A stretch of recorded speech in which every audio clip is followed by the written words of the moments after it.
Bismillahirrahmanirrahim. Halo, what's up guys? Assalamualaikum warahmatullahi wabarakatuh. Welcome back to my channel di Analisa Technical Smart Money Concept. Hari ini hari Sabtu, tanggal 7 Desember 2024. Kita akan kembali share analisa untuk satu minggu depan, untuk weekly analisa ya. Mulai hari Senin tuh tanggal 9 Desember sampai hari Jumat di 13 Desember 2024 ya.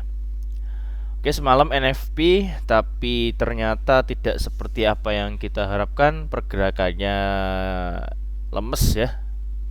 Ini non farm payroll kali ini kayak kurang ini ya, kurang sah lemah sahwat ya. Jadi nggak nggak ada gerakan yang cukup impulsif, baik itu bullish maupun bearish ya.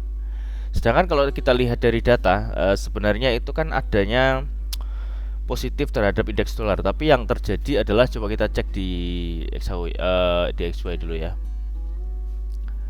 Agak lucu ya, memang begini sih terakhirnya akhir-akhir nih.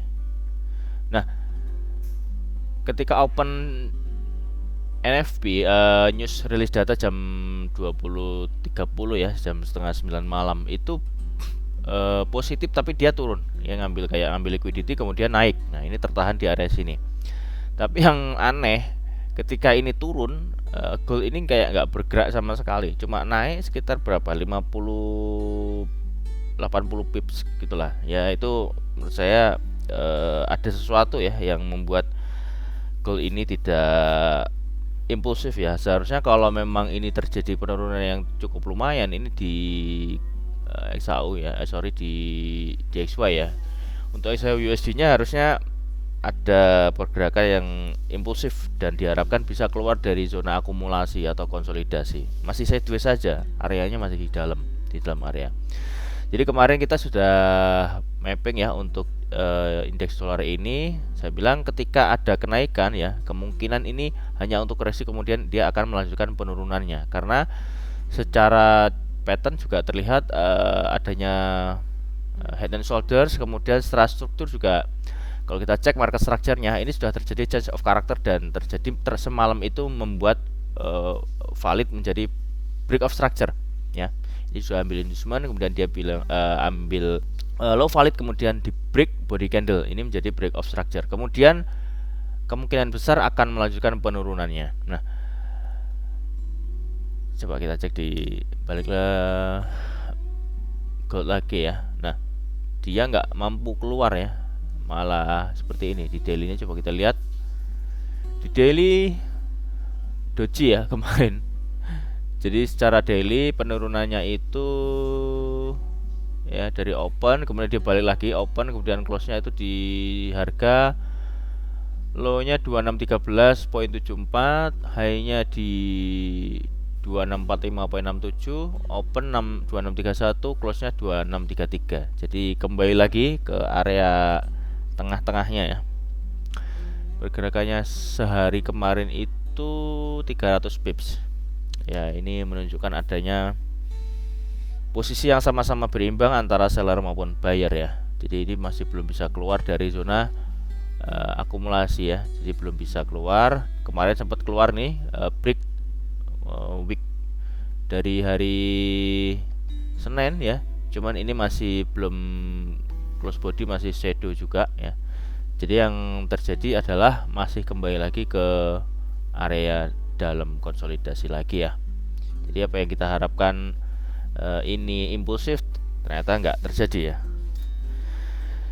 Banyak hal ya sebenarnya, isu-isu tentang harapan dari para investor dan para trader itu untuk bulan ini adanya pemotongan tingkat suku bunga lagi ya. Jadi adanya rencana untuk di Desember ini satu kali lagi untuk penurunan tingkat suku bunga, yaitu 0,25 basis point ya. Jadi nanti ada kebijakan dari The Fed atau nanti mungkin ada yang lebih official ya di FOMC ya. Nanti di mungkin 2 minggu lagi ya ada FOMC. Nah, ini selama belum bisa keluar dari konsolidasi ya, harganya akan bergerak di situ-situ aja. Bahkan news sekelas NFP aja tidak bisa memberikan efek yang cukup signifikan ya. Oke, kita ke time frame di 4 jam. Sebenarnya secara teknikal ya nggak ada yang banyak kita bisa apa ya gambarkan ya, karena masih berada dalam range area. Justru kemarin itu ketika hari eh, pagi ya itu turun, itu cukup signifikan kencang, kemudian dia naik. Ini ada candle engulfing ya sebenarnya di 1 jam, coba kita cek. Nah,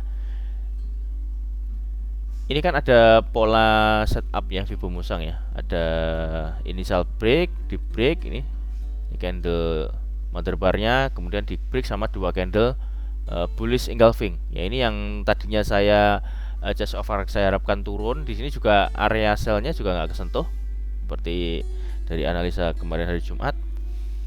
Akan tapi saya merubah pandangan saya karena satu adanya bullish engulfing, dan ini juga sebagai setup Vibo Musang ya, dominan break. Jadi kalau kita tarik dari breaknya sini ya, di break kemudian sampai sini. Nah, itu ada kemungkinan harga itu akan mencapai level sekitar ya banyak ya, kalau misalnya pakai Vibo yang paling tinggi itu 2745 ya, bahkan mengalahkan dari high ini kan menjadi buy side liquidity ya di H1 high valid, itu menjadi buy side liquidity.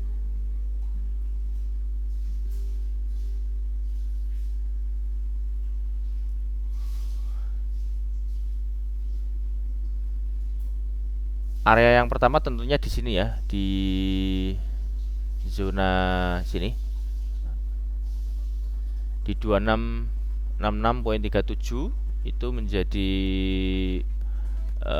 tahanan ya di atas ini. Kalau misalkan ini area konsolidasi ya, kalau konsolidasi memang kita pakai support resisten ya. Kemudian ini di break ya bisa akan lanjut sampai ke atas ya, bahkan mungkin bisa di 2745 kalau yang maksimal. Nah, ini di sini kan juga ada area supply ya, itu menjadi area supply-nya.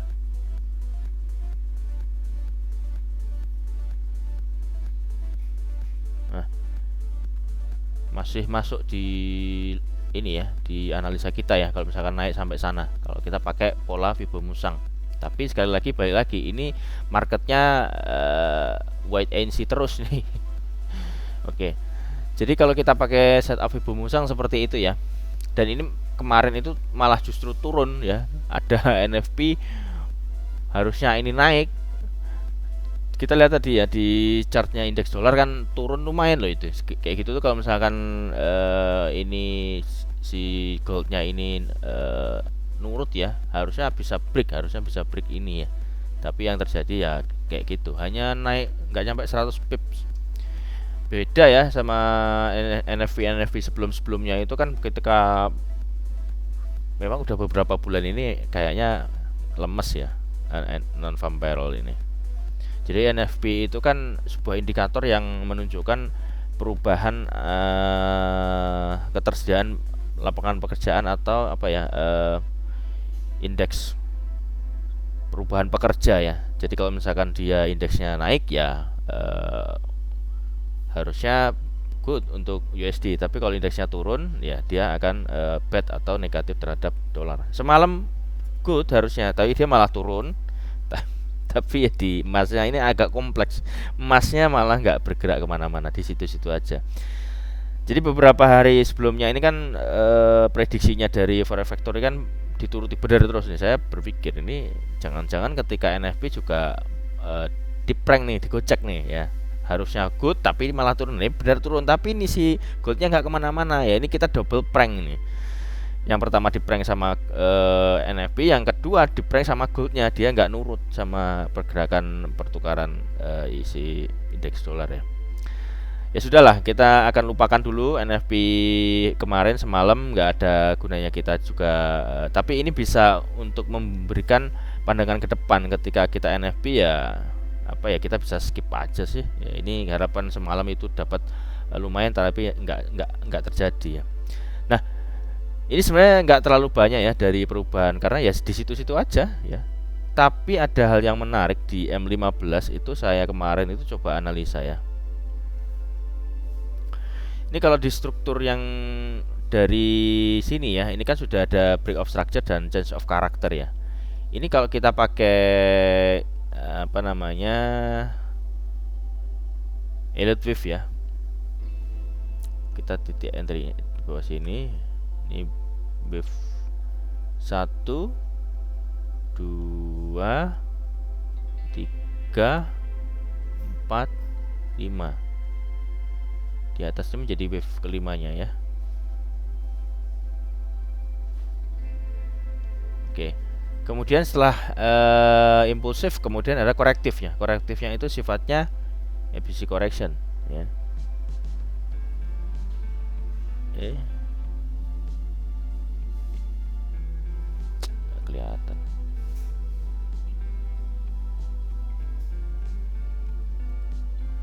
Ini dan ini paling bawah kan bos ini.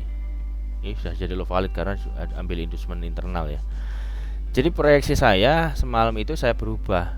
Ini kan change of character tapi tidak begitu masif ya. Ini break body candle tapi ya ini lagi-lagi level bawah ini menahan, ada lumayan cukup tahanannya ya di bawah ini.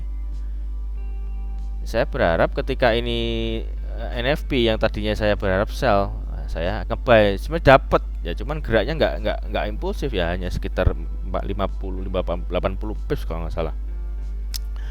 Jadi malah dia kembali lagi ke sini. Jadi kalau di H1 ini saya lihat tadi kembali ke level ini ya, ada menjadi order block ya. Jadi order block masuk, dan ini juga ada sebuah, cara teknikal ini sebuah kompresi ya. Jadi manakala nih harga ini break dari tahanan ini, dari sebuah trendline, dia akan menuju lebih tinggi ya. Ya setidaknya untuk level ini ya kita nggak bisa berharap banyak, paling ya area konsolidasi ini dulu ya, di area sini ya, area supply ini atau resistennya aja. Kalau misalkan dia break lebih jauh ya alhamdulillah gitu ya. Jadi nggak bolak-balik area situ ya. Coba kita cek di news ya. Oke, kita sudah ada di news ya, di Forex Factory ya. Untuk minggu depan lumayan ya di hari Rabu dan Kamis ya. Kalau hari Senin dan Selasanya nggak ada news high impact, dan Jumat juga nggak ada high impact ya. Jadi untuk minggu kemarin itu dengan banyaknya rilis data, tapi ya harganya di situ-situ aja ya, nggak ada yang signifikan. Mungkin aliran dananya sudah lari ke Bitcoin. Kemarin kan juga sempat Bitcoin nyentuh all time high ya di 104.000 sekian lah. Itu saya juga udah ada pandangan ketika menyampai sentuh 100.000, orang itu akan anggap psikologis ya. Jadi orang-orang akan jual, orang-orang akan take profit. Maka benar, setelah all time high besokannya hari Jumatnya itu langsung dump parah banget itu dalam satu candle itu. Nanti setelah ini saya akan tampilkan analisa saya di Bitcoin, nggak apa sekalian. Jadi untuk news di minggu depan, yang pertama ada di hari Rabu tanggal 11 Desember jam 8.30 atau jam setengah 9 malam waktu Indonesia Barat. Yang pertama CPI ya. Di sini ada previousnya 0,3%, forecastnya 0,3%.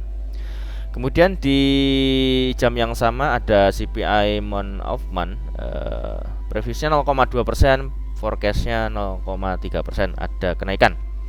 Kemudian di hari yang sama, di jam yang sama ada CPI year on year. Ini previously 0,6%, forecastnya 2,7%. Jadi ada dua rilis data yang menunjukkan forecast terhadap positif terhadap indeks dolar. Kemudian di hari Kamis di jam 8.30 atau setengah 9 malam ya waktu Indonesia Barat, ada 3 rilis data juga ya. Beruntun nih core CPI dan core PPI ya. Yang ini yang hari Rabunya CPI, yang hari Kamisnya PPI ya. Ini previously 0,3%, kemudian forecastnya 0,2%. Ini bad ya, bad news. Nah ini mix data nih. Yang kedua PPI month of month ini justru ada naik ya, 0,2%, dan forecastnya 0,3%. Yang terakhir ada unemployment claims, previousnya 224.000 ya. Kemudian forecastnya 221.000. Ini menunjukkan adanya penurunan terhadap unemployment. Jadi tingkat pengangguran atau orang yang tidak mendapatkan pekerjaan ya di Amerika Serikat sana diprediksi akan menurun. Jadi ini sebenarnya ada confidence atau tingkat apa ya, kepercayaan dari kondisi ekonomi di Amerika sana akan membaik ya, karena dengan menurunnya unemployment atau tingkat pengangguran maka akan mendorong naiknya ekonomi atau naiknya dolar di Amerika Serikat. Jadi untuk yang ini cukup beragam ya. Yang di hari Rabunya ini banyaknya, tapi ini good news semua rata-rata ya. Hanya satu yang bad news, ini core PPI sama nggak ada ya, cuman ini doang ya. Di core PPI ini aja yang sama. Yang di core CPI ini stuck dia, tidak ada perubahan prediksinya. Jadi previousnya 0,3, forecastnya 0,3. Jadi itu ya untuk pandangan secara news. Kita membaca di Forex Factory yang disajikan datanya oleh Forex Factory di minggu depan itu seperti itu. Oke, kita akan kembali ke chart. Oke, kita sudah ada di chart ya. Jadi untuk minggu depan ya itu ya, kalau kita melihat adanya banyaknya good news ya, mungkin harga emas ini akan ditekan lagi ya, menunggu FOMC berarti kemungkinannya. Jadi masih sideways lagi untuk minggu depan. Mungkin ya naiknya hanya turun sampai sini, naik sampai sini, turun sampai ya gitu aja. Jadi membosankan aja sebenarnya. Ya sudahlah. Kemarin all time high membosanin terus, ini sekarang sideways ya membosanin, lebih parah lagi membosankan. Kalau all time high itu kan ya sudah naik ya, tapi kita nggak ada kesempatan entry gitu ya. Oke, untuk analisa mingguan kita hari ini mungkin seperti itu. Jadi areanya kita sudah tandain. Kalau misalkan ini break ke atas, area sini kita masih pantau. Kemudian kalau break ke bawah, area sini juga kita bisa pantau. Ya mudah-mudahan apa yang kita analiskan ini menjadi kenyataan ya. Walaupun yang terakhir ini NFP-nya mengecewakan ya, tapi mau apa lagi, itulah kenyataannya. Market kita hanya seorang trader yang bisa menganalisa, tapi pada akhirnya market yang akan menjawabnya ya. Ya mudah-mudahan minggu depan teman-teman kita juga mendapatkan manfaat atau profit yang maksimal ya. Saya doakan teman-teman seperti itu ya. Buat teman-teman yang ingin join di VIP, silahkan klik link di deskripsi. Untuk mentorship juga linknya ada di deskripsi. Untuk channel gratisnya juga sudah ada, saya taruh di link deskripsi ya. Tapi untuk gabung di grup diskusi yang free, teman-teman harus chatting ke adminnya ya. Jadi kita akan verifikasi dulu, baru kita akan approve ya, untuk menghindari hal-hal yang tidak kita inginkan seperti yang sebelumnya ya. Oke, buat teman-teman yang belum subscribe, silahkan subscribe, kemudian klik like bila Anda menyukai video ini, kemudian komen, lalu share ke semua sosial media teman-teman, lalu nyalakan loncengnya agar mendapatkan update video terbaru dari kami. Mungkin itu aja ya, see you in the next video. Assalamualaikum warahmatullahi wabarakatuh.